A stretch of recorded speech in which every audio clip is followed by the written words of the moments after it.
At the Kingston Public Hospital, we see a lot of trauma.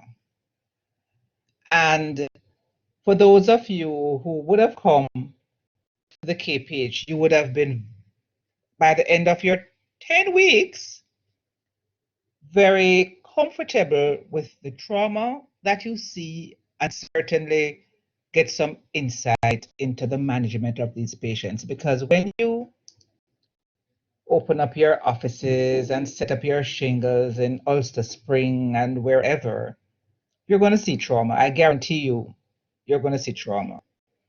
And I always tell young doctors like yourselves that there are really three types of patients. Whether you're doing ophthalmology, or doing general surgery, or doing whatever your specialty for the most part, you have the patient who is going to get better, and your patient, the patient's going to get better regardless of what you do. They usually get better. You have those who are not going to do well. No matter what you do, you've kind of the end of your rope. But you have those in the middle. And those are the ones that you can make a difference. So we are not gods. We learn and we apply what we learn. And we don't want to tip those into, based on our actions, into the ones who don't do well. We want to tip them over into those who will recover and do well. And so it is in ophthalmology. You have patients whose conditions are such that they're not going to see any better, regardless of what you do. And you have some who will see better in spite of what you do. And then there are those in the middle where you can make a difference. You can either tip them over into not seeing well, or based on your actions, you can make them see better or restore their sight to what their baseline was, at least. We're not giving them better than they have originally. So this is what trauma is all about. And as I said, hoping that when all of this COVID-19 pandemic situation settles down, you'll get back your other 5 weeks. And when you get back your other 5 weeks, it will be to actually see patients and interact with patients, because I guarantee you this cannot substitute for your rotation. You're really being shortchanged, I guarantee you. So we will actually get started. And as I said before, you can stop me if you have a question. And so this was always my first lecture, and I haven't bothered to change my slides.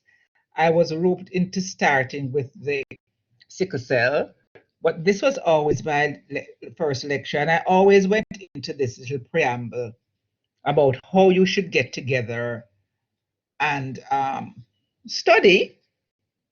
And it applies now more than ever, because where's my light?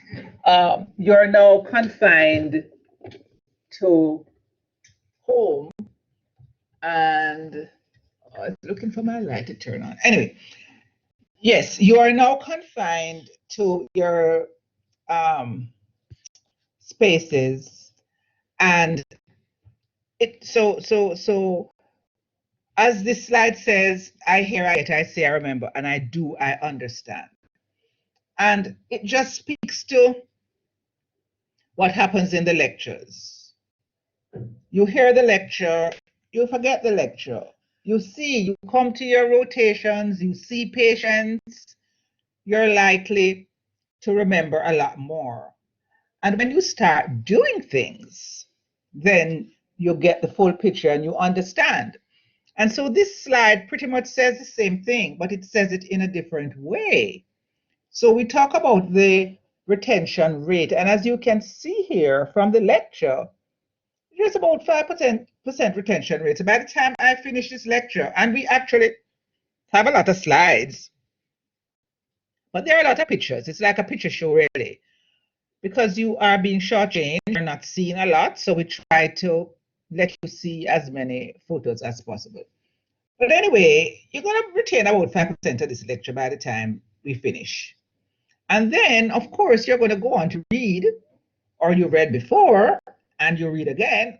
And so you're going to retain about 10%. And so by the time you see audio visuals and demonstrations, your retention rate starts to increase. And so this is our passive learning, where you just sit back and everything comes at you. And it comes to you. You pretty much do nothing. But when we start to go into active learning, where we have group discussions, you see where your retention rate increases. And that is why I say meet and discuss. And even if you can't meet in person or you don't want to meet in person, you can Zoom and discuss among yourselves, because it is only when you talk about it, you realize how much you do know or how much you don't know. And I think this applies now more than ever, because you're not seeing patients. So you've got to talk about things. Otherwise, it's just going to be in a vacuum. And I'm telling you this because ever since the whole, well, since March, when the whole pandemic really took off, you have not been interacting with patients. And we see it when we have our oral examinations. It's not your fault, because it is sort of abstract. And I spend a little time talking about this to the, even at the expense of losing some of the time with the lecture, because I know that you're not seeing patients. And we all know this, and you're reading things in a vacuum, but yet still we're going to ask you questions about things that you really are, sort of clueless about. That is why we try as best as possible to give you a little energy in terms of highlighting um, the lectures, highlighting certain topics and certain points in the lecture. Because you can go on the internet and find a lecture on trauma much better than what I have here. But reading that, you just kind of getting a lot of information, and there are no highs and no lows, and you don't know how to really pay attention to what is very important and what might just be, added information. So we try to give you little highs and lows and really emphasize what is important. And so you need to discuss among yourselves after this lecture and know what things are common, because we are going to stress the things that are common, and we're going to ask you the things that are common. We're not going to be stressing things that are very uncommon or very, that's really not what we're about. All right, enough said. So we're going to talk about injuries, eye trauma now. And we in Jamaica have a lot of eye injuries. I'm here to tell you, and I'm here to tell you from experience, because I've worked in the UK, and eye trauma in the UK takes on a very different complexion from eye trauma in Jamaica. We did a study at KPH on eye trauma and the causes of eye trauma. And the university hospital, the eye department, they also did a study on eye trauma and the causes. And anybody with any idea of what you think could be what we found from our study in terms of the cause, say at KPH? And I'm going in order, since nobody's going to answer. So, Adeniki Gordon, you want to hazard a guess? It's no indictment. If you know, you know. If you don't know, you don't know. It's fine. I'm So just could showing you you repeat because I your want question, interaction. please? No, See, I'm so you never asking you heard to the repeat your question. question. No, See, you were keeping it out. no, I I just didn't said, hear the question. we did a study at age on Right. eye trauma and the causes of trauma, and one was also commissioned at UWI. And the causes of eye trauma. I wanted you to hazard a guess as to what we found at KPH as the cause of eye trauma. The cause of eye trauma. Yeah, the most common cause that we found. Yeah, yeah, any idea? If it's okay if you don't know, but I was just wondering, just to vamp up the lecture so that If someone were to punch someone in their eye, or Right. So what you're saying is that interpersonal violence. interpersonal Your violence, right? Okay, all right, and actually did find that it was conflict. Yes. Okay. And so I'll ask Akeem now, what did you think university found to be their the cause at university? What any idea? I was thinking along the lines of scratches, and I've scratched my eye a couple times. A scratch. Well, I want a bigger picture as to the cause. So you think as a scratch, you mean it's a self-inflicted wound? That's what you're saying? For any cause, Self-inflicted? Hmm? accident more, like you fall and accident scratch your eye. Uh, right. Well, let me just, maybe it was a bit unfair, but I just wanted to throw it out just to get you thinking. Actually, what university found as their most common cause of eye trauma was motor vehicle accidents. So at university, so um, Dr. Akeem, yeah, they might have a scratch, but it was secondary to a motor vehicle accident. Yeah, so it might be a scratch. So when I said the bigger picture, right. So so interpersonal violence, whether it be by a punch to the eye, or whether it be by a knife, or whether it be by somebody through a bottle. Okay, so that was what we found at KPH. And what they found at university was their trauma was secondary to motor vehicle accidents.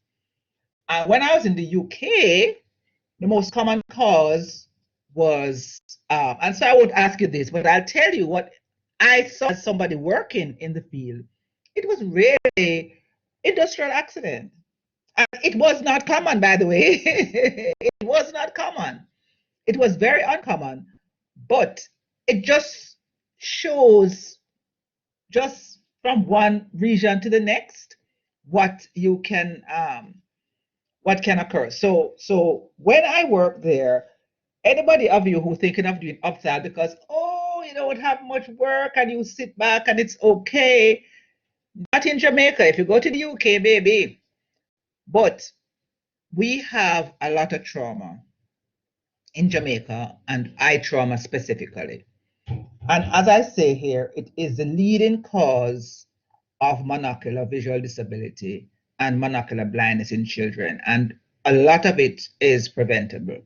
A whole lot of it is preventable.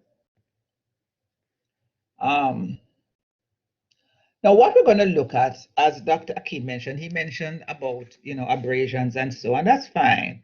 We're going to talk specifically about the specific types of trauma that occurs. We're going to look at abrasions. We're going to look at foreign bodies. And these I separated from blunt trauma, penetrating trauma, and chemical trauma because you can get abrasions and foreign body from blunt trauma, penetrating and penetrating trauma. But I wanted to separate it because sometimes it's very common and we see it in isolation sometimes without blunt or penetrating trauma. And you'll see what I mean as I go along. Here we're just reminding you of the anatomy, and I am sure you all remember this is GSAT or PEP anatomy. We look at the lids, we look at the cornea, we look at the iris, and we go right back, the lens, the actual globe itself, and the retina, and the optic nerve. So we just go from front to back, from eyelid right back to the posterior part, and that is how we're going to pretty much look at trauma this morning. Oops, sorry. Um, I should really just go on my slideshow, but anyway. So, a lecture on history, ophthalmic history.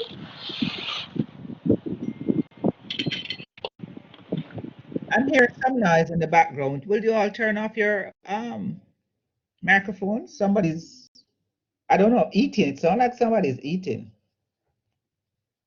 Okay, now the most important question that one has to answer is, are there life-threatening injuries which need to be treated first?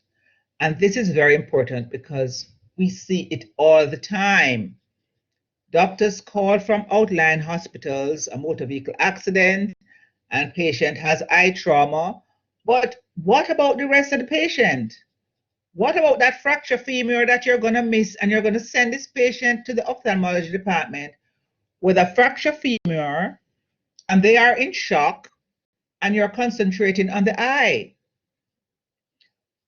I repeat, there's no point in us doing a perfect corneal laceration repair and the patient is dead. So it is extremely important that the patient is assessed and you do your ABCs and you assess the patient before you send the patient on to ophthalmology. We see it all the time, and I cannot stress enough how important it is that the patient is properly assessed before they are sent to ophthalmology. All right. So the history on trauma is a very basic history. We really want to know the when and we want to know the what. We are not so interested in the why because we are not lawyers. So we're not too interested. We want to know when it happened and what was used, and how did it happen. So we're not too interested in the why it happened.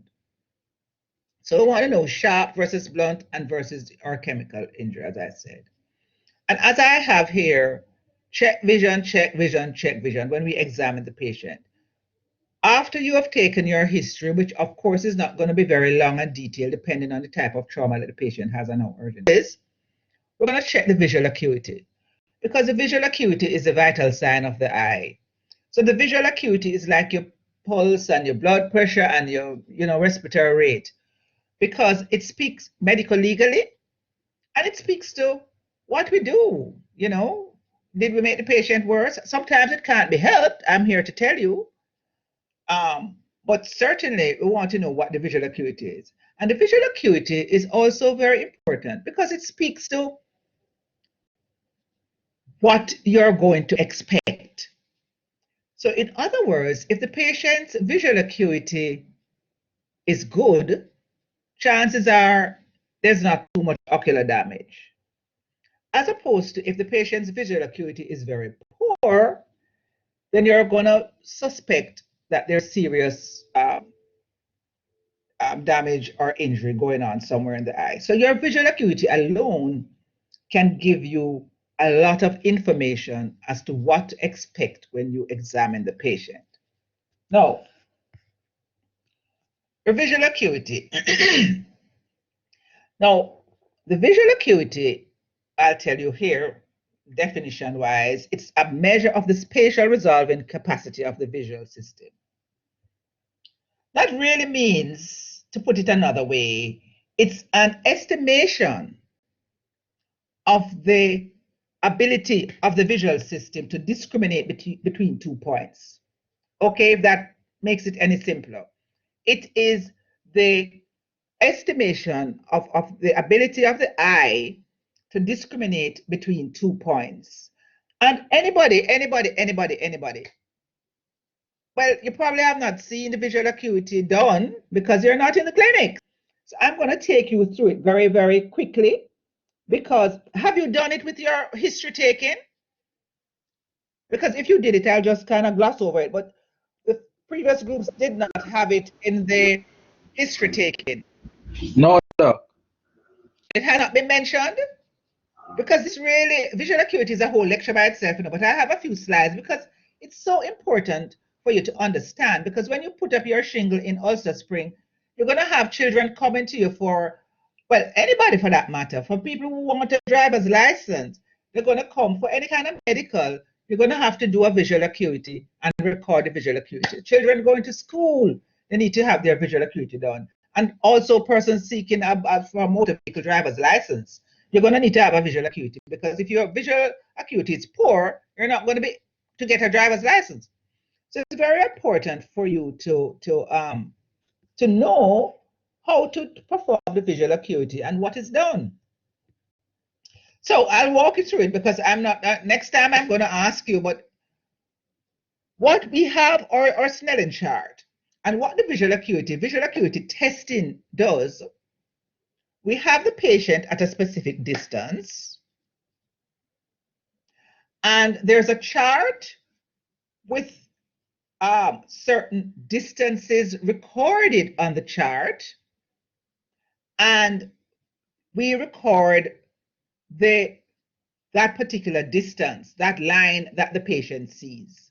So the top line is always the distance from the chart, and the bottom line is the smallest line read by the patient. So here I have a photograph of a patient, and this is the distance from the chart. And you hear we talk about 20/20 vision.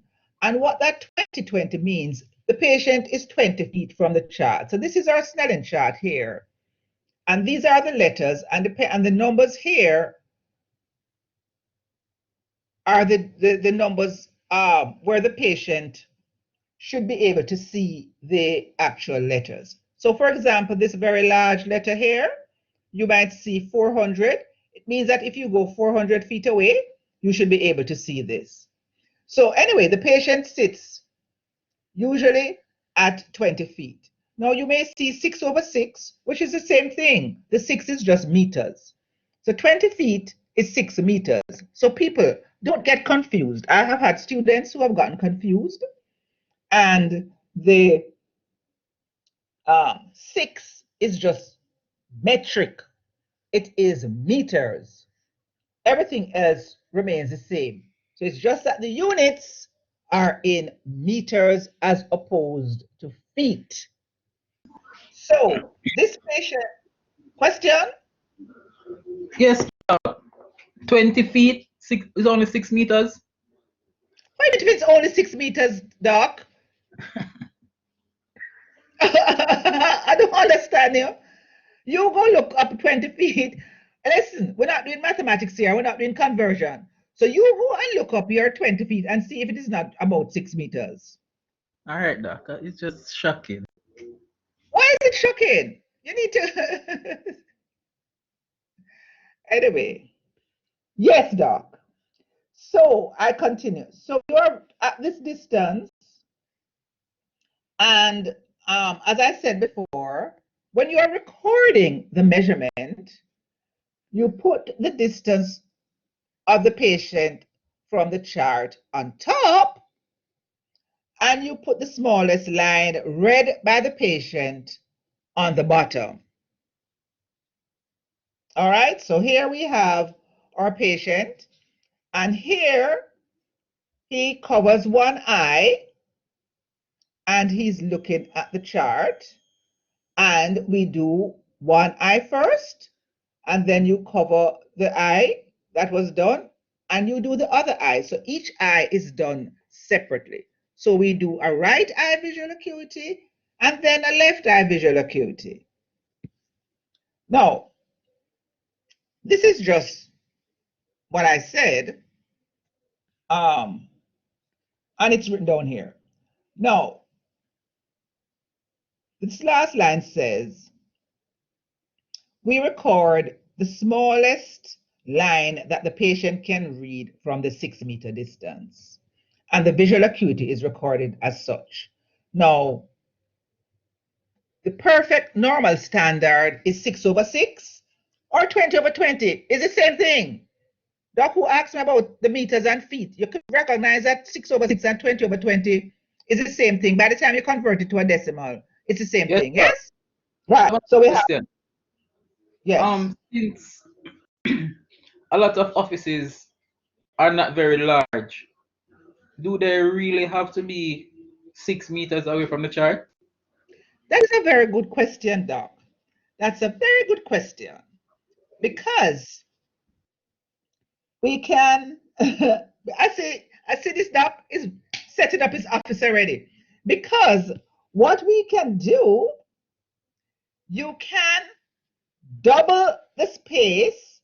If you have, we have charts where you can put the chart here and put a mirror here and you double the space. So if your office is only 3 meters or 10 feet, you put the chart here, you put a mirror here, and it doubles the space, the distance.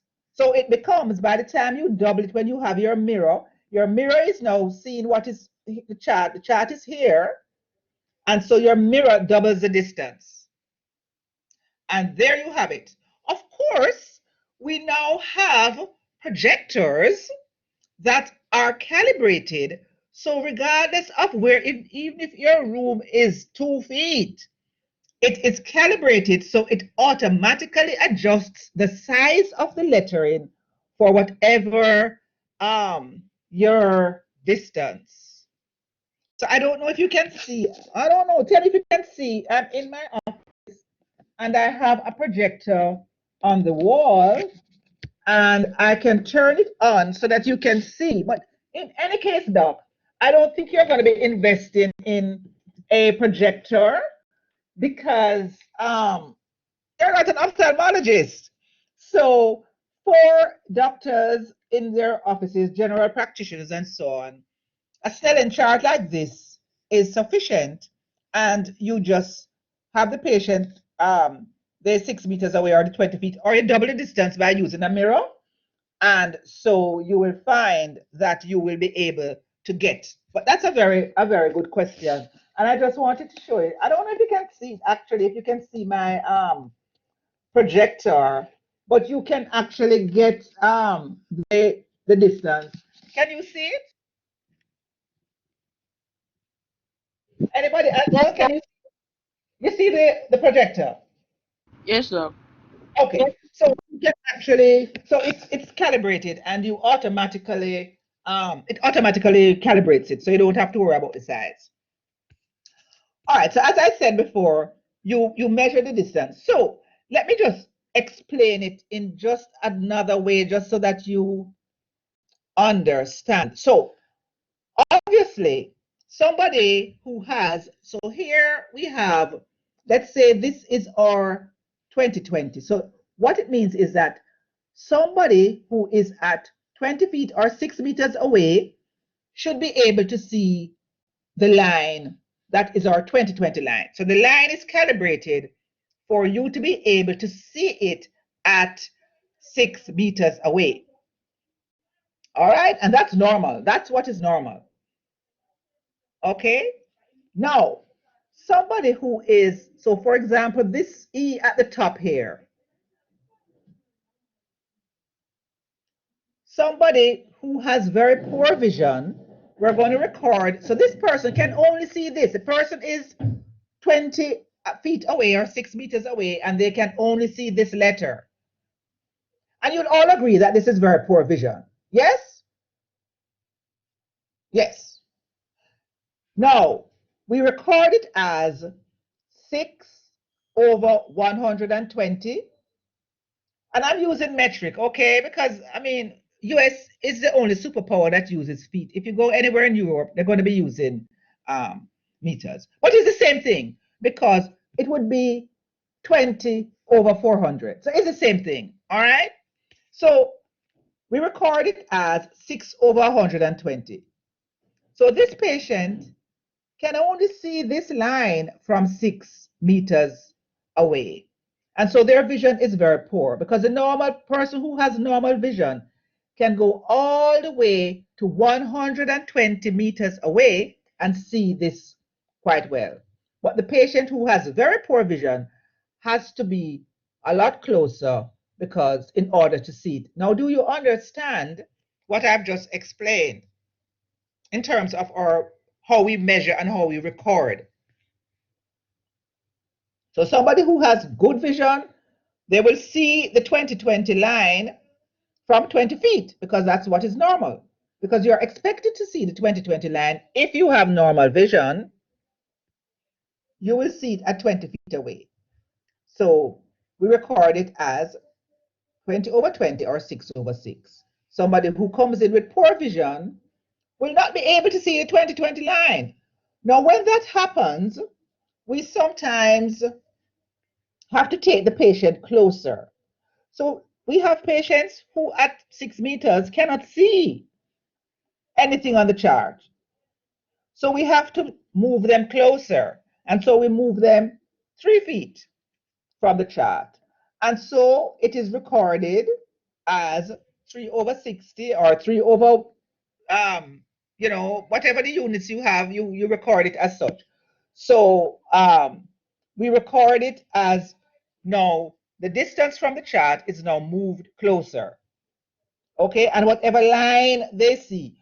When we bring the patients closer, we only record the top line. So we don't go down to them reading, because that's the main reason why we bring them closer, because they can't see. So we only indicate the largest letter here. So we say their vision is now 3/60 or 120 or whatever the largest letter is on that chart. We record it as such.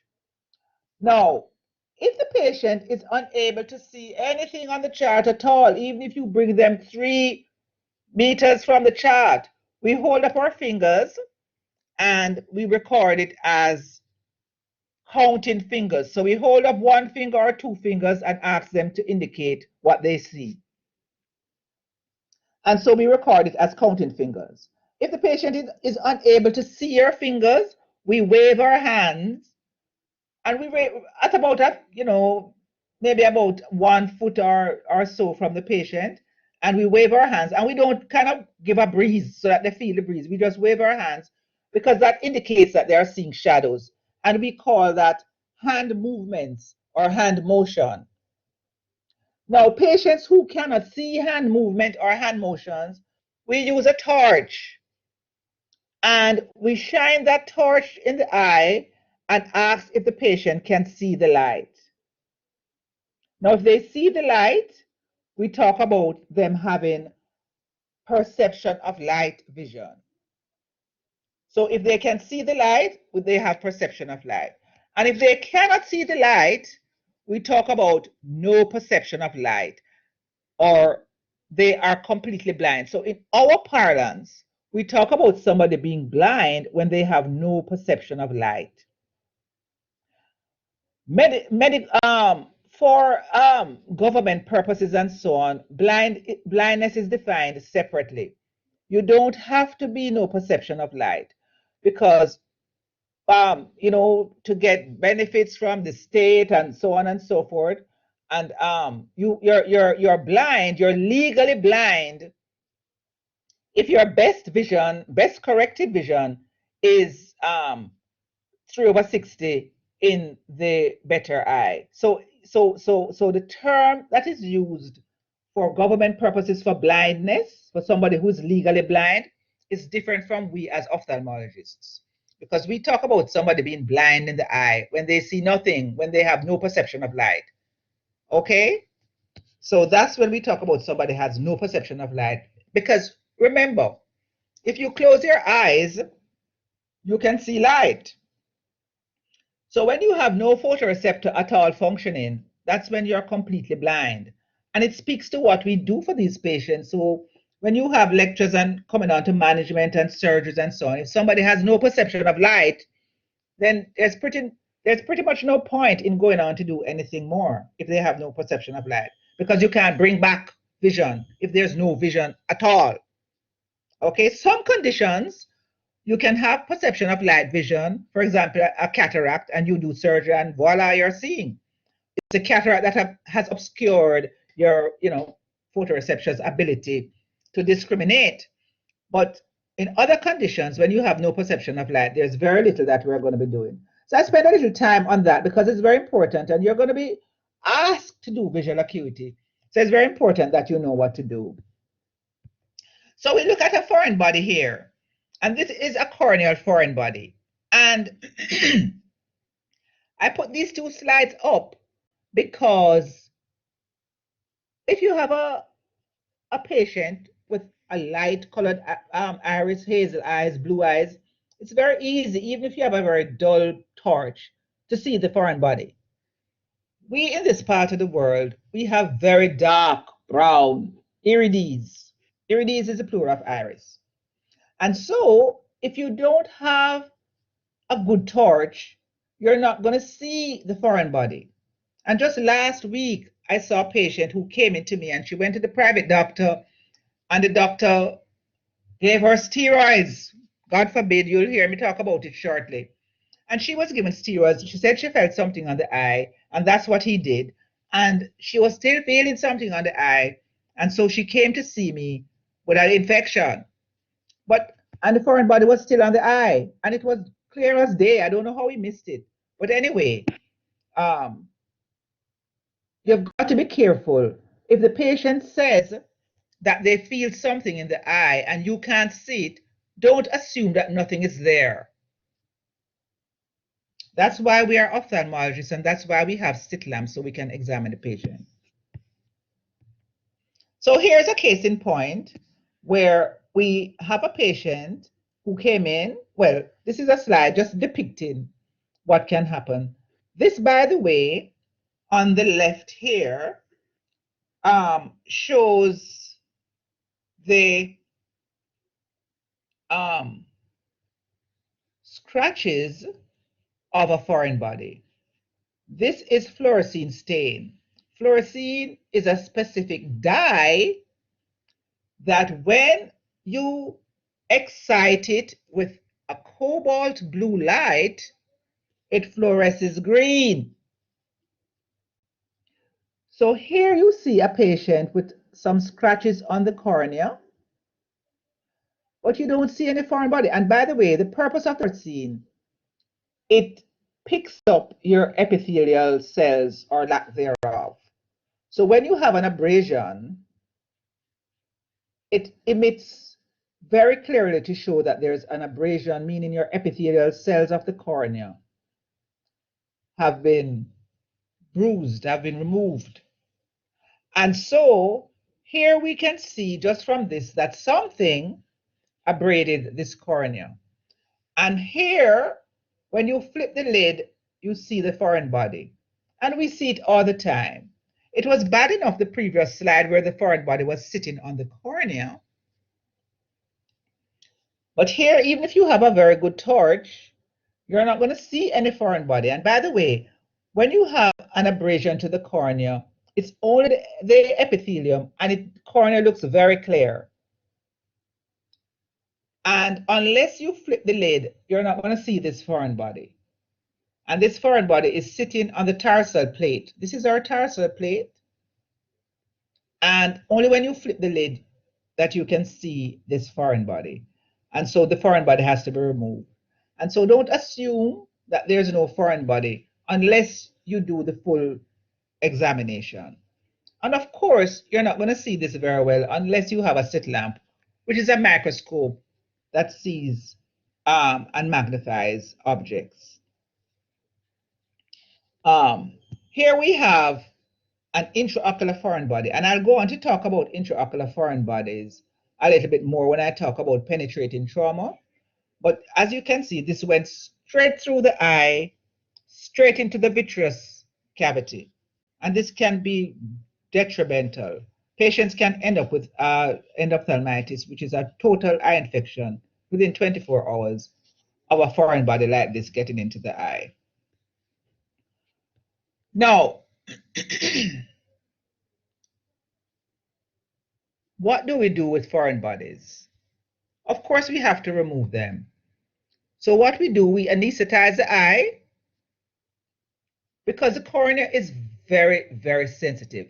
There are lots of nerve endings coursing through the cornea for a small surface area. And that is why even an eyelash, you can feel it. If you put an eyelash on your skin, you're not going to feel it because you have much less nerve endings. Your cornea is infused. So it's extremely sensitive. And so you will feel an eyelash in your eye very readily. So you have to anesthetize the eye if you're going to remove the foreign body. And I don't encourage general practitioners to remove foreign bodies because you really need a microscope to see clearly. And certainly those metallic foreign bodies that come about with when persons are soldering and doing all of this stuff, they get very hot and the sparks just get into the eye and it just gets stuck onto the eye. That molten metal is hot. So it doesn't come off very easily by you using a little cotton bud tip to take it off. It's a lot more difficult to come off. And so we recommend that you send the patient on. I put in red here, do not use steroid eye drops. Do not use steroid eye drops because foreign body, we assume it may be something dirty, something that will cause an infection, and steroid promotes bacterial growth. So you don't want to use a steroid at all. It's better if you can't get it off to give the patient some antibiotic eye drops and refer the patient to an ophthalmologist or to an eye care facility. Okay? Now we're going to talk about blunt trauma. Now with blunt trauma here, this is where doctor was talking about you get a punch to the eye. Yes, and we see that a lot. There are many objects that can cause blunt trauma, starting with the punch to the eye, sports injuries, you name it, motor vehicle accidents, airbags, and so on. So it's a wide variety of objects that can cause blunt trauma. And so we're going to start from our eyelids. I said orbital bones here, but we can start from our eyelid bones, the cornea, the iris, hyphema, which you met before, the lens, the vitreous, the retina, and the entire globe. So we're going to look at all of that when we talk about our blunt trauma here. Now, here we have the orbital bones. And you see here two photographs, one on the left here, one on the right here. Now, this particular photograph is not the scan. This scan here is not for this patient, but I've used it to illustrate my point. So this patient is looking up. As you can see, the person was asked to look up. When you look at the right eye here, you can see that it looks a little bit sunken. You can see there's ecchymosis, conjunctival, chemosis and hemorrhage and so on. And the eye is not looking up. The right eye is not looking up. The left eye is looking up. And why do we have that? On the imaging here, you're seeing, if you recognize, there is a fracture to the floor of the orbit. So if you look at this orbit here, you see that the inferior orbital wall is intact. Whereas on the left side here, you can see that there is a break and there's herniation of contents of the orbit into the maxillary sinus through the orbital floor fracture here. So the floor of the orbit is really the roof of the maxilla, and it's really a very thin bone and it's easily fractured. We call it a blowout fracture. So that orbital floor fracture is otherwise known as a blowout fracture. And you see here that the contents. So the scenario that may happen here is that your inferior rectus muscle may become trapped. And so if it becomes trapped, the eye cannot move upwards because it is tethered. And also because the maxillary sinus is here, the eye itself can kind of fall back into the maxillary sinus here. All right. I remember we had a patient in facial max, and the facial max surgeons called us because there was a motor vehicle accident and the patient came in and they couldn't find her eye. So it happened that her eye was all the way down into her maxillary sinus. So we have what we call an enophthalmos, where the eye is sunken when you compare it with the other eye. Now, this is a patient of mine, and so this CT scan applies to this patient. And this is in contrast to the slide you saw before, because in this patient here, I asked her to look upwards, and as you can see, her left eye, she's looking up. She does have periorbital ecchymosis. She does have some amount of enophthalmos. It's a little bit sunken because, as you can see, the eye kind of appears a little bit smaller. But her eye rotates upwards. And so you may say, well, how come her eye is rotating upwards? Look at the fracture that we have here. So as you can see here, she also has an orbital floor fracture. She has a large fracture here when you compare it with the other side. And what happens here? It's not trapped. So the fracture is here. Inferior rectus muscle is not trapped at all. And so her eye, the globe, can move normally. Okay? So here you see there, so it doesn't always have to be trapped when you have a fracture. The muscle may be free, even though the fracture is there, it's not entrapped and you have free movement and there's no tethering. But this patient has an orbital floor fracture. Now, what are the other features of the orbital floor fracture? Of course, as we saw the ecchymosis and the edema of the eyelid. Patient's gonna come with pain. Patient may have some subconjunctival hemorrhage. The patient may complain of diplopia. And diplopia, you all know what diplopia is, people? Somebody answer, don't let me call, because I'm gonna call. Double And the next, vision. Double right, vision. Double double vision. vision, double vision. And double vision comes about when there's entrapment of the muscle, so your eyes cannot move synchronously. So when you look up, both eyes look up. When you look lateral, medial, and so on, the eyes move together. So if one eye is trapped and cannot move, you're going to get double vision when one eye is trying to move and it cannot move. And so we do see cases of double vision. And it speaks to, it's very important in terms of what we do and when we do it, when we see patients have these symptoms. So what are the signs when we examine the patient? So there may or may not be limitation of up gaze or down gaze or both. So when you have entrapment of that inferior rectus, the eye is tethered. It can neither look up or look down. Okay? There is enophthalmos because it's sunken. There is hypoesthesia in the distribution of the infraorbital nerve. So you have the infraorbital nerve and vessel at the lower orbital rim.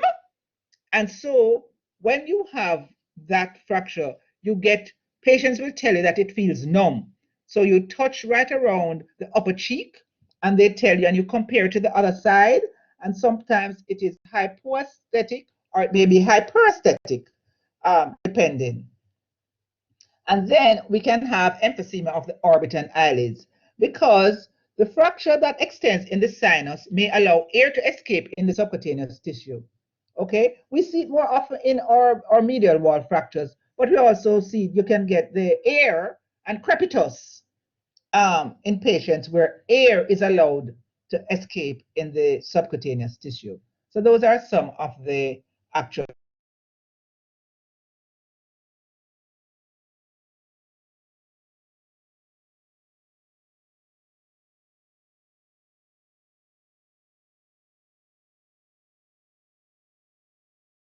Here, the purpose of the eyelid is really to protect the globe. That's one of the roles of the eyelid. It is really to protect the globe. And sometimes, as I say here, the injury may be limited to the eyelid because it got the brunt of the injury, or it may be associated with significant damage because you have intraocular damage as well. So sometimes we don't know. And this is where I tell you, when you see patients like this, they have such periorbital edema and ecchymosis that it's very difficult to pry the eyes open. But you've got to pry the eyes open. You can't say, well, I'm going to wait for the eyelid swelling to go down in another week or so. So go and put ice on it and come back in another week. We have got to pry the eyelids open and we've got to get a visual acuity anyway. So I've had doctors referring patients and say, oh, I can't see inside because the lid is swollen shut. Well, you've got to open it because there may or may not be intraocular damage taking place. All right. But certainly, we hope that when we see a situation like this, the brunt of the injury was to the eyelid and the actual globe may be intact. Here we have an abrasion, and as I showed you before, this is our fluorescein staining, because when you look at this without the fluorescein, you may not realize that there's an abrasion. You may not realize that there's an abrasion until you put that fluorescein dye in the eye.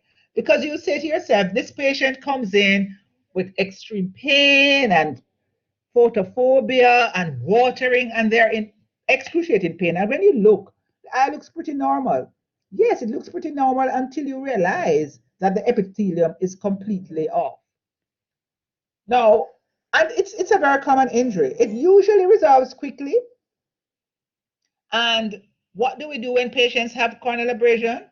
We want to give them antibiotics because we have a pretty much an open wound to the cornea.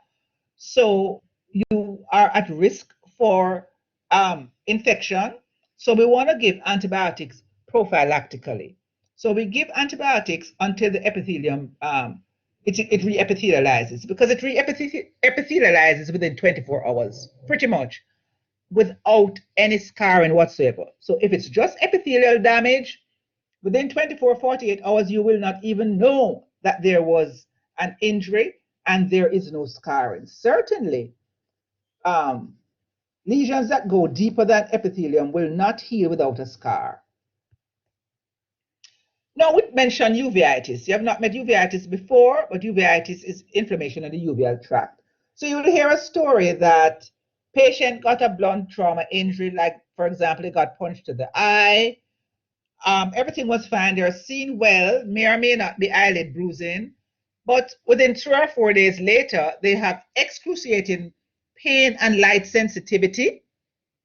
And that's because they have an inflammation of the ciliary body uveal tissue. And whenever light hits your eye, your ciliary body contracts, and it is that contraction that causes the excruciating pain. And so they are the ones who need to be treated with steroid eye drops. Sometimes we give them a cycloplegic agent to paralyze the ciliary body. But when you do that, you're going to get a dilated pupil and your vision is going to be blurred. So if you don't have to, you give steroids and they resolve pretty much within a week or two of an anti-inflammatory. Here we have a high femur. So we're going in as usual. So we are going in some more and we see this patient and the patient has a high femur. And you all remember what a high femur is because a high femur is blood in the anterior chamber. Okay? And sometimes the high femur may be macroscopic where you can only see it at a slit lamp, or it may be large, as in this case, where you have almost a 50% high femur because it's we use the pupil as our guide and we see this is about a 50%. We have grading of the high femur. I don't know if I have it here. Oh, I don't have a high femur grading. Not that it's very important, but we have a high femur. And so anybody can tell me some of the causes, well, any other cause apart from a trauma which can cause a high femur? Anybody? in the next 2 seconds. Otherwise, I'm going to ask Carlos Andrew, Dr. Carlos Andrew. You want to tell me of any other cause for a high fever? I don't know. Is it perfect? That from trauma? I'm What not about, sure though. you're not sure? What about Dr. Ada Doom? Ada Doom. Don't put up your hand because I'm on my slideshow, so I'm not going to see it. Just answer. Any other cause? Excuse me, Doc, would neovascularization cause it? Because the new vessels would possibly leak and cause an hemorrhage. Yes. So neovascularization. You did your lecture on diabetes already. So yes, iris neovascularization. That can cause a high femur. Any other cause? I'm going to move on because we have some more picture shows. But y'all not, that's why I have to engage you. Yes, Doc. Somebody else wanted to say something? Doc, what about hemorrhage? What about what? Like rupture of blood vessel in the eye? Well, Hemorrhage, what like rupture? rupture of blood vessel. Well, what ruptured the blood vessel? What ruptured the blood vessel? Doc there said, iris neovascularization, you can get a spontaneous hemorrhage from that. You can also get a high fever from intraocular surgery. So intraocular surgery, we tear the iris, we get a high fever.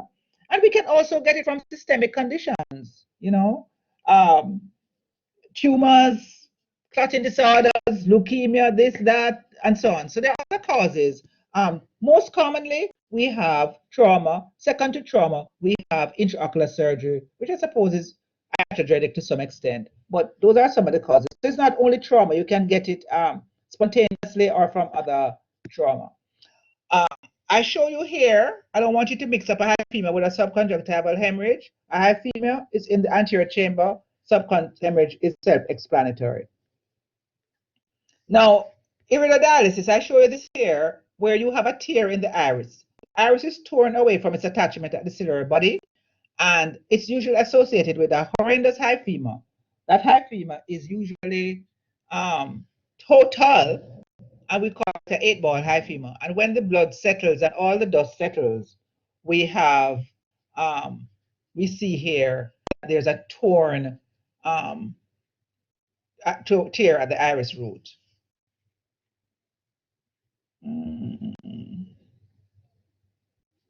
No, why don't I have? I'm just looking for my slide because I thought I had my complications of a hyphema. I'm not seeing it here. So anybody wants to tell me, because I'm not seeing it on this slide here, what are some of the complications of a hyphema? Anybody wants to tell me?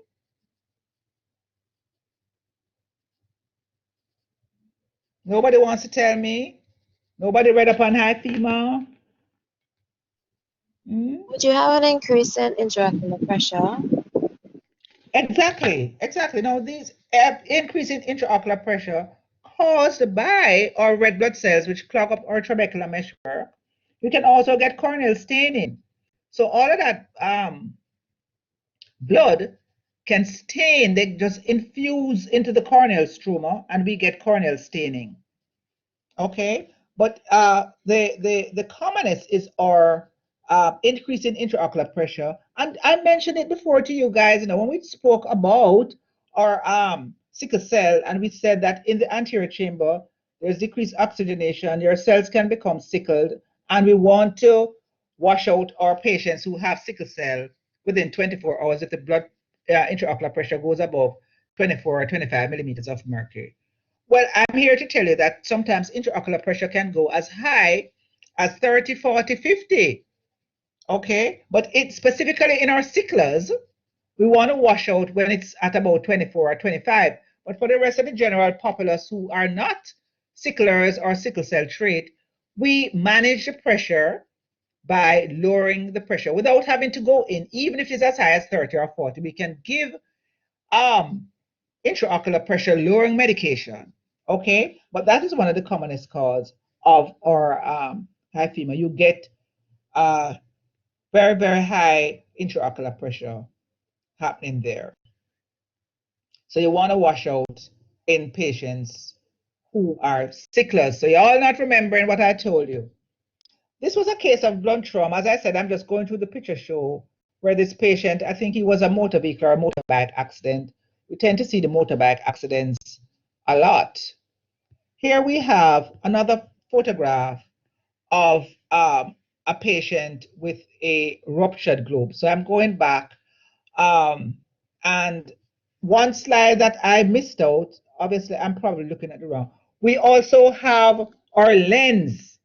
You can get a dislocated or a subluxated lens. Before I go to my globe, going back from our iris, behind our iris is our lens, and you can get the lens being subluxated. Subluxated means it's kind of still in its position, but it's just outside of the pupillary axis, or it can be completely dislocated where it's completely removed from its anatomical position and it drops into the bottom of the globe. That's a dislocated lens. So trauma can cause a dislocated lens. And as I said before, when I spoke to our visual acuity, your visual acuity can give you a very good picture of what is happening and how much damage you suspect the patient may have. Okay? So back to this slide now where we see a ruptured globe. This globe is completely flattened. Okay, as you can see here, the anterior segment is completely disorganized and it's completely flattened. Here I have a subconjunctival hemorrhage, which there is significant chemosis. And whenever we see a total subconj hemorrhage like this, we must suspect an occult rupture because you may not see a rupture anteriorly as you're seeing here, but it's behind. And how can you tell? By the visual acuity. So depending on this visual acuity, if this visual acuity seems to be okay-ish, or the patient is still seeing fairly well, or still actually seeing something, chances are there's not a ruptured behind. Of course, this patient here is probably just going to be seeing perception of light because he might have still might have one or two photoreceptors that pick up the light, but certainly this patient is not going to be seeing well. Here we have a tear in the retina. So this patient may end up with a retinal tear or a retinal detachment. Now, I couldn't find a tear by itself, but you can have a tear in the retina without a detached retina because a tear leads to a detachment. Because in your embryology of the eye, you have a potential space, okay? So you have your neurosensory retina and you have your retinal pigment epithelium, and there's a potential space there. So when you have a tear in the retina, the vitreous can go in between that space and separate your retina, your neurosensory retina, from your retinal pigment epithelium. And here, these two photographs are showing that there's fluid behind because as you can see, it looks white and crinkly because there's fluid behind, but there's a tear in the retina. So trauma can give you a tear where you have just a tear alone. The fluid from your vitreous has not gone behind as yet, but you have a tear, and a tear can be dealt with before it ends up as a detachment. But you can, I'm just indicating that a trauma, blunt trauma, can lead to a retinal tear. Here we are going on to our penetrating ocular trauma. So that was blunt trauma.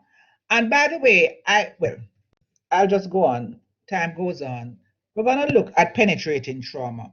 And what do you see on that photograph there? So I'm going to tell you, this is a patient, let's say, who showed up. And I'm going to ask, I'm just going down in the order because just quickly, Dr. Dale Bisram, I want you to tell me what you see here, if you see it. I see a knife sticking out from the patient's orbit. Right. So you have your practicing osseous spring. What are you going to do with this patient? I would recommend surgery. So you're in Ulcer Spring, doc, and the patient walks into Ulcer Spring. What you going to do with the patient? You just walk me through. Um, I'm What are you not going to sure. do with him? I'm not sure they want clean the eye, like wash it out if there's any debris and so on. You're going to do that? All right. I'm going on to, as I said, I don't have much time, but I want y'all to think. Maybe I'll come back to Dr. Bisram after I show you this. So here now, this is what we have here. Can you see this, Dr. Dale? Yes, sir. You see the blade here? So let me go back and show you again what we have. So this is the handle now. Yes. Right. And what we have here is the blade. Yeah. Now, maybe I should ask, would you pull this knife out of the eye? Or out of the orbit, I should say. I don't know. When you're No. in Ulcer Spring? No. No. So what you going to do? Um, Let me go on to Dr. Drake's. Dr. Daniel. Yes, doc, I'm here. Yes, what you going to do with this patient? I would stabilize the knife in the eye and then get him What do you mean by transported to, stabilize the eye, the knife in the eye? What do you mean by that? like, probably wrap it, secure it to his face so that it doesn't move and transport with any of his movements and cause further damage. Yes, sir. This look like it's going to move to you. I don't know. I can't really tell from here. No. So I wouldn't be touching this knife. I wouldn't be touching this knife. This patient, you're gonna, as I said, what you say you're gonna do with the patient? Where are you gonna send the patient? To the surgery department so they could probably scan and see how far it is in or whatever they can do to remove it safely. Right. That's a good answer. You're gonna send this patient off. And I'm very happy you said you're not gonna send this patient to ophthalmology. Because as I pointed before, at least you all got that. You want to do your ABCs. This knife may be in the patient's brain if you can see the size of the blade. Okay? So you want to send the patient off. You can give an additional referral to ophthal for sure. But you want to save life before you save eye. You don't do it the other way around. And it turns out that this did not even go into the globe. The eyeball was intact. It may have seen what is optic nerve. I'm not even sure about that, but the eyeball was intact. And so you want to be careful when you see patients like these. You want to send them off to the appropriate service with an additional referral to whoever else may be around. All right? Now, our penetrating ocular injuries, usually the sharp objects, and again, we're going to go from front to back because these injuries can affect from eyelids right back to the globe. And we're going to just look at them quickly. This young lady had a laceration, and unfortunately, she had a laceration to her eyelid. Actually, I think she was bitten. I'm not sure. My resident did not give me my after picture for her. But the point is, she has an eyelid laceration. This is a young man on the left here who was chopped. In the country parts, they love to use the machete. So he was chopped. This one on the right was at a nightclub and a bottle was used. And this is what happened to him. Now, this patient, I'm going to go through very quickly with my picture show. We're only halfway there and we have half an hour, less than half an hour. This patient was in a motor vehicle accident and he was sutured by the A&E doctor. And the A&E doctor didn't know what he or she was doing. And this is the result of this patient. This patient is forever. We have tried to make adjustments, but I'm here to tell you, and worse yet, this patient ended up with a keloid, has bad keloid skin. And when I actually, the eyelid, if you don't know your eyelid anatomy, please do not try to suture the eyelid. And so this lid was pulled down, and the eyelid, because of the anastomosis from your internal, external carotid, very, very vascular, heals very quickly. So by the time we tried to pull this away to try and fix it in the proper position, we found broken glass in his eyelid. This is after it was sutured. And so you don't, and this is when I say you don't want to tip the patient over into being worse. You want to either leave them as is or make better, but don't make them worse. So the doctor who sutured this made him infinitely worse because we're trying to now reestablish or, just do some kind of reconstruction here. And it was extremely difficult, made worse by the fact of his keloid skin. So if you don't know your anatomy, please do not suture the eyelid. Okay, so here we have our patient who had his machete injury, and this is what he looked like a few weeks after I did the repair myself and put his eyelid back together, and this is how he looked. Globe was intact, eyeball was not damaged, but we put his eyelid back because part of the function of our eyelid is to spread our tear film. And if you suture and you suture like this and you don't have it like this, you're going to have ocular surface abnormalities and permanent ocular surface, chronic ocular surface damage because your eyelid is not put back properly if you don't get the edges well aligned. So you want to put it back properly when you do. Otherwise, do not put the lid together. You can make it worse. This is our patient who was at the nightclub. If you can see, this is a little piece of cornea sticking out here and a little piece of uveal tissue. So he lost the entire eye, and so his eyelid was put back together. This is an ocular prosthesis. So this is not an eye. This is a prosthesis. We put him back together. Here we have our canalicular laceration. So this is our canaliculus, upper canaliculus, lower canaliculus, and we have our lacrimal sac. And so 60% of eyelid lacerations involve the canalicular system. And the reason why that happens is because the canalicular system right medially here is really just the skin and subcutaneous tissues, very, very weak. So you get a punch and you're gonna get a rupture right along here. Or a laceration, it occurs right along here. You want to put it back together because it affects the drainage of tears. So the patient ends up with permanent epiphora or watering to the eye if you have blockage. There is an upper canaliculus which picks up some of the drainage, but 80% of the drainage is from your lower punctum and lower canaliculus. So upper can also pick up some of the slack, but if you don't get your canaliculus back together, you're gonna have problems. So you want to thread your canaliculus so it remains patent when you put your eyelid back together. So I beg you, if you can't suture the eyelid, leave it alone. So I just tell you here in summary, don't suture the lid if it involves the lid margin and if it involves the canaliculus. Just send them on to us and we will suture. Here we have a patient.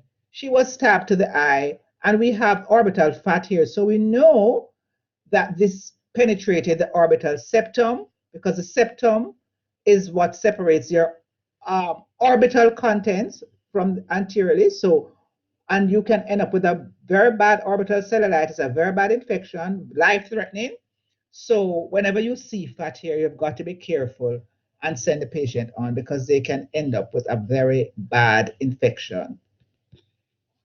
Here we have a conjunct. Was a great picture. We have so many pictures that I don't even take them anymore, so I couldn't find one of my own. But conjunctival lacerations are, it may be a part of a more severe scleral laceration. So you've got to do an examination on the anesthesia to ensure that it's just conjunctival. And we manage these patients with antibiotics. We tend not to repair corneal lacerations by themselves. They usually heal up. If the lacerations are extensive, then we repair corneal lacerations, but we don't usually repair corneal lacerations. Of course, the symptoms are going to be the same: irritation, foreign body sensation, watering, and so on. Here we have our corneal laceration or corneal scleral laceration, and you can tell a full thickness corneal laceration because what you'll find is that the pupil becomes very irregular and your iris will tend to plug up the actual wound. So when you have an irregular shaped iris where it starts to plug up that full thickness wound, you know for sure you have a corneal laceration. And here we have a laceration extending from cornea to sclera. Here also we have another laceration. So you see this laceration is right at the limbus. The limbus is right at the margin of your cornea and sclera. And so we have the iris really plugging up that limbal wound. So you see that there. And so you have an iris that is pulled towards the location of the wound itself. Here now we have another photograph. This is one of our patients, penetrating injury. And so you see here, I don't know if you can see it, but you probably should. You see just the tip.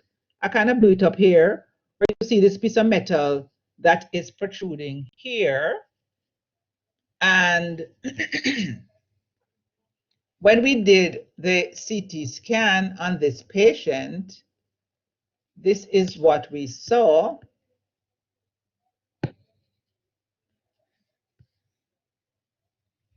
That's what was in the eye. It extended from right where you see it, just jutting from our sclera here, right back, going all the way back.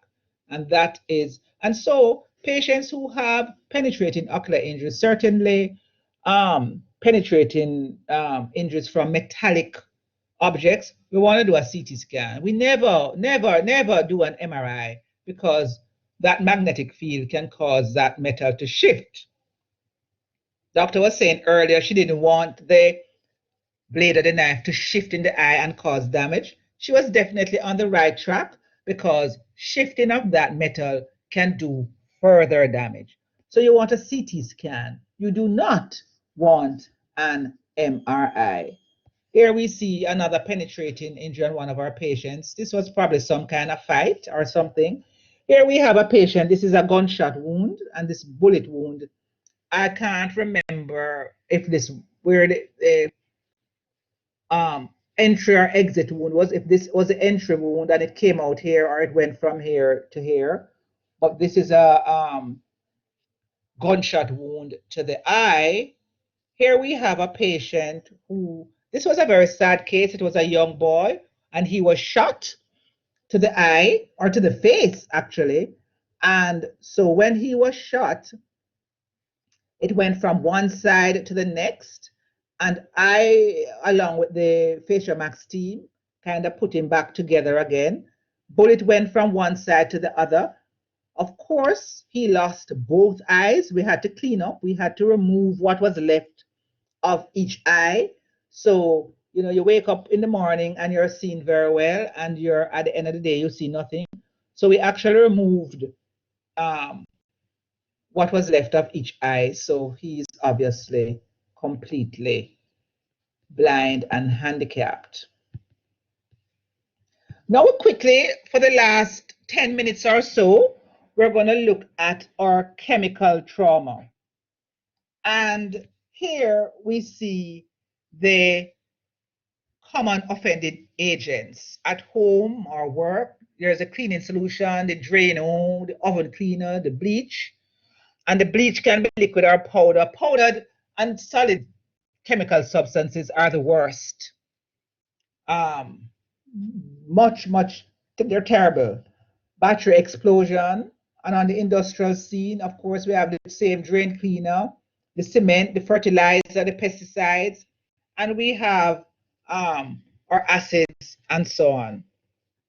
So we tend to find our alkali more in the industrial setting, but they may be acid or alkali. It really doesn't matter. And so both acid and alkali can lead to devastating injuries. Both acid and alkali. Now, I put here the alkali, they tend to dissociate, and the saponic or fatty acids, which is in our cell wall, and so they are worse than acid. But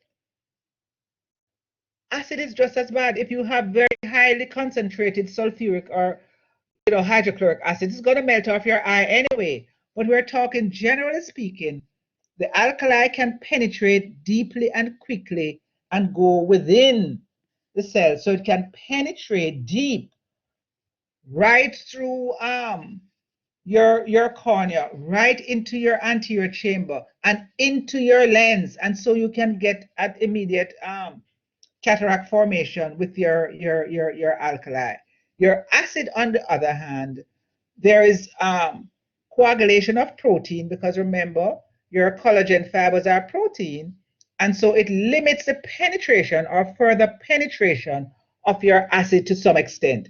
But that is just theoretically, because it would have to be a very mild acid, like your vinegar and so on and so on. But strong acid is going to melt off your eye. Now, this is a patient of mine who came in, and it was some kind of interpersonal violence.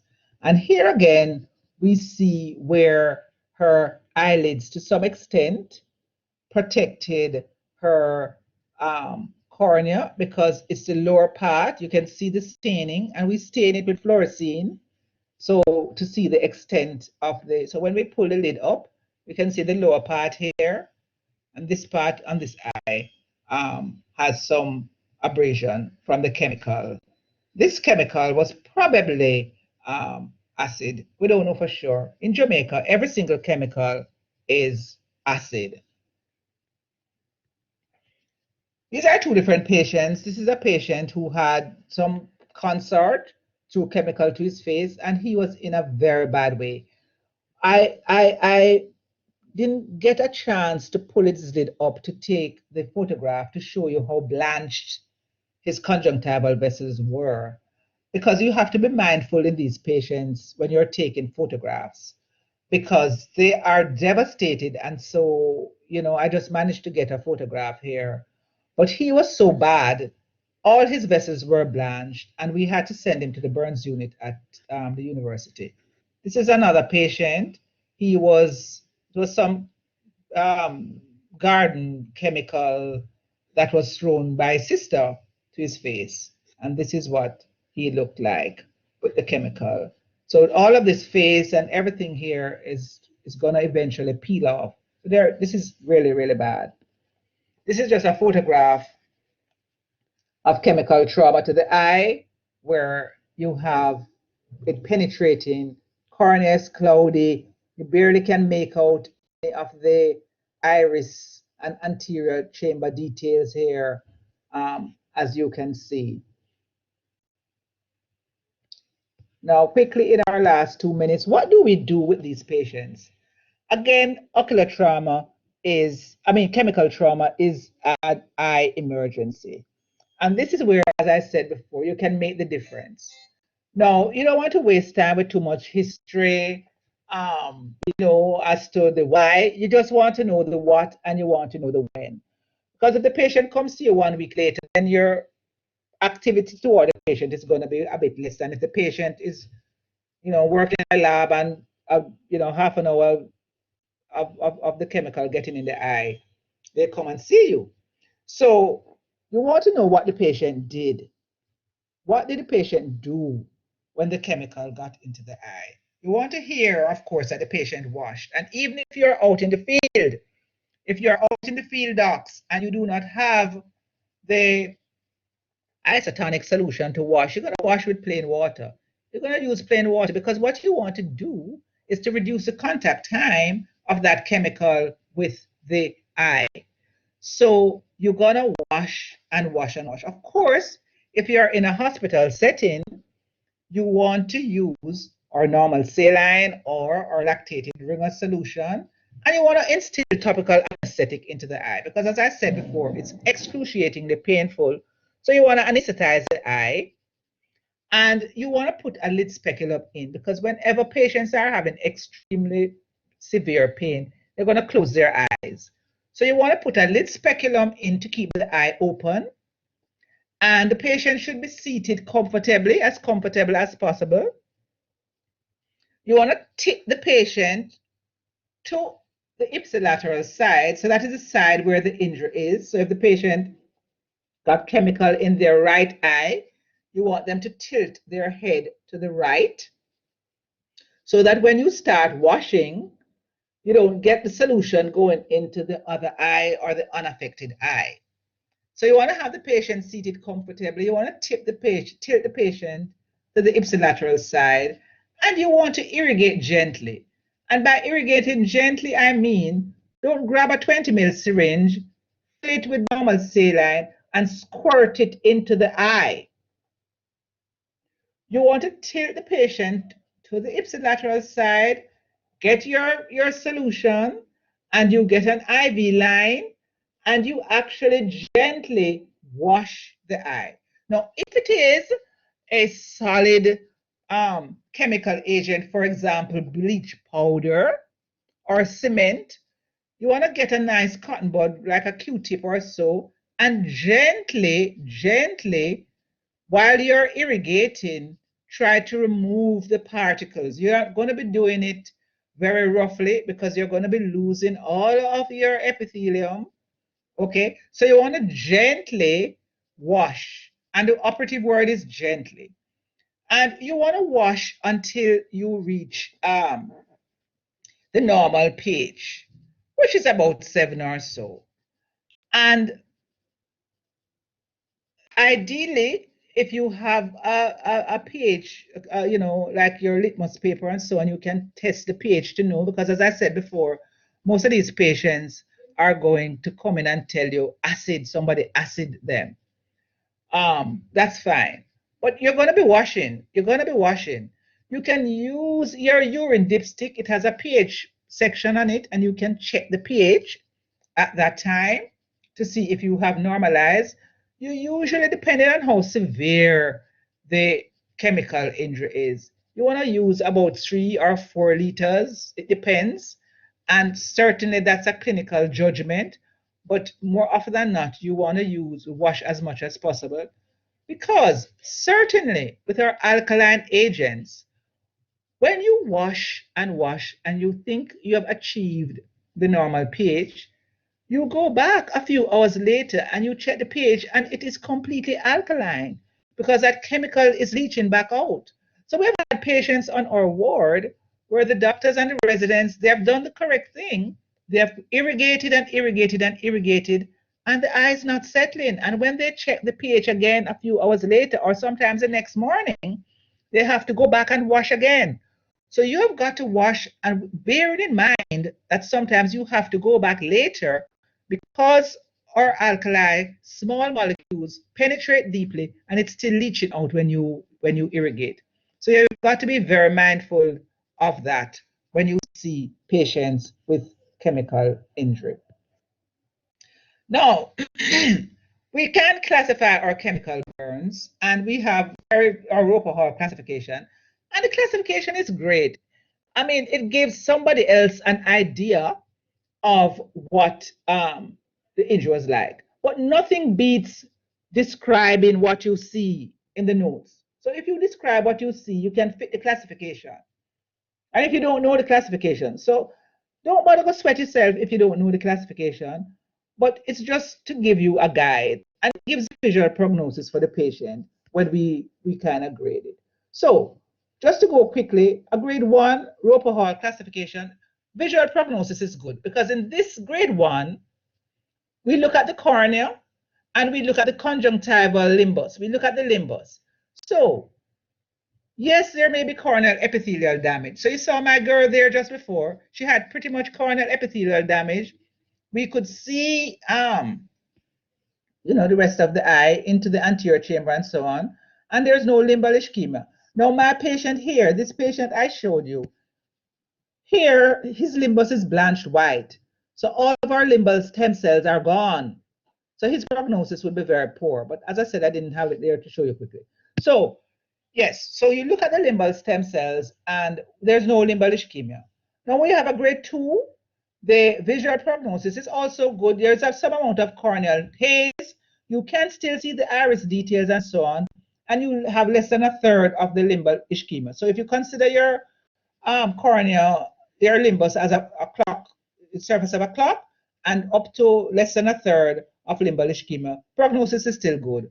When we go on to a grade 3 of the Roper Hall, there's total epithelial loss, you have stromal haze, you can't see your iris detail. This would be a case, I think I have another photograph, but certainly this is, about a grade 3 year, very, very, very poor iris detail visible here. And so that's the visual prognosis guide. That visual prognosis there is very bad. Liver ischemia is extensive. And there's poor visual prognosis when we have a grade 4 because the cornea becomes completely opaque, your iris and pupil completely obscured, and you have more than a half of it with limbal ischemia. So this kind of gives you some idea where you might have pretty much mild grade 1. This is probably about a grade 2. You have a little bit of limbal ischemia. You have a little bit of haze, but you can still see. Here, you're having more haze, and you have some limbal ischemia. Here, it's totally hazy. This is a late case because the part where you have limbal ischemia is kind of gone because you now have neovascularization onto your cornea, which is as a result of your limbal ischemia. Can't see any anterior chamber details whatsoever. Now, here is pretty much my last slide and some of the complications that can result from the chemical trauma. Of course, patients can get glaucoma.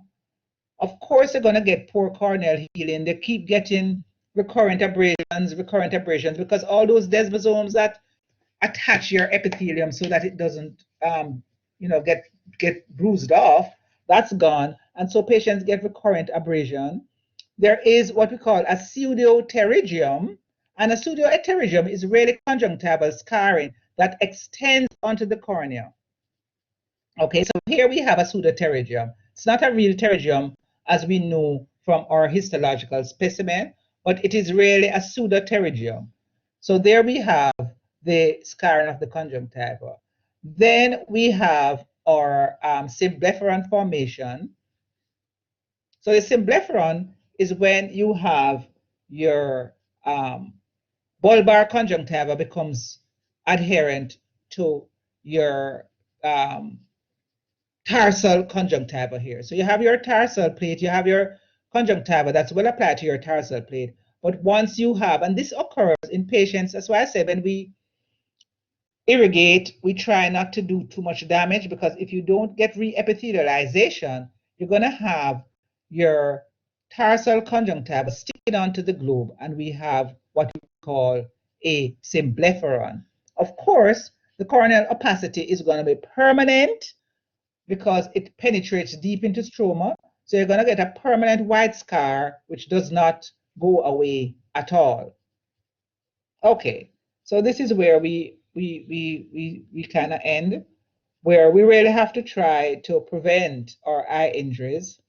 And here, as I said in summary, we want to know our visual acuity. It gives us a good idea of what type of damage to expect just based on one examination alone, which is our visual acuity.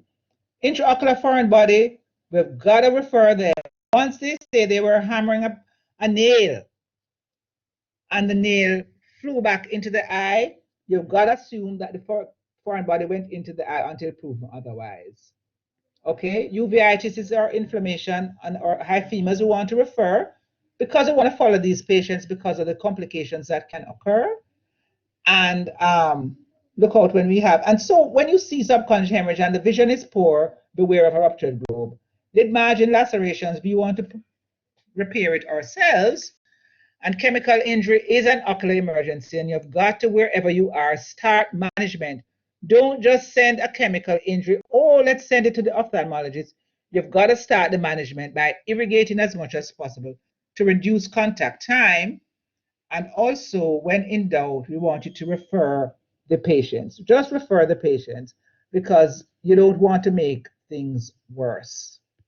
And that's where we end our picture show. All right, so we can stop our sharing. So guys, and we can also stop our recording.